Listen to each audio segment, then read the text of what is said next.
India beat South Africa to become world champions.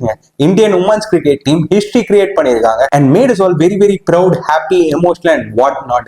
இந்த video நான் ஃபுல்லா சொல்லி முடிக்கிறதுக்கு முன்னாடி என்ன ஃபாலோ பண்ணலனா கண்டிப்பா என் அக்கௌண்ட்டை ஃபாலோ பண்ணிக்கோங்க. முதல்ல கபில் தேவ் 1983ல வேர்ல்ட் கப் ஜெயிச்சப்போ எப்படி நிறைய பேர் கிரிக்கெட் பர்சியூ பண்ண ஆரம்பிச்சாங்களோ அதே மாதிரி தாங்க இப்போ ஒரு ரெவல்யூஷனரி மொமெண்ட். முன்ன நீ ஒரு பொண்ணு தான் வீட்டுல மட்டும் உட்காரு வீட்டு வேலை மட்டும் செய்யற காலம்லாம் போய் ஏதோ ஒரு அளவுக்கு ஒரு ஸ்போர்ட்டோ இல்ல அவங்களுக்கு பிடிச்சதையோ பர்சியூ பண்ண விட்டுருக்காங்க இப்போ இருக்கிற சொசைட்டி. பட் இந்த மொமெண்ட் இந்த கிரிக்கெட் வேர்ல்ட் கப்பின் ரெவல்யூஷனரியா இருக்குங்க. ஏன்னா செகண்ட் வரவங்களை யாருமே இந்த உலகம் ஞாபகம் வச்சுக்காதுங்க. என் தங்கச்சியா இருக்கட்டும் இல்லை என் ஃப்ரெண்டா இருக்கட்டும் என் ஒய்ஃபா இருக்கட்டும் இல்லை என் அம்மாவா இருக்கட்டும் இல்லை எனக்கு தெரிஞ்சு இன்னொரு பொண்ணா கூட இருக்கட்டும், ஒரு பேஷனேட் அபவுட் ஸ்போர்ட் இந்தியா தோத்துருந்தாங்கன்னு வச்சுக்கோங்களேன், கண்டிப்பா 2ஆவது நாள் வரைக்கும் புலம்பிட்டு மறந்துருப்பாங்க.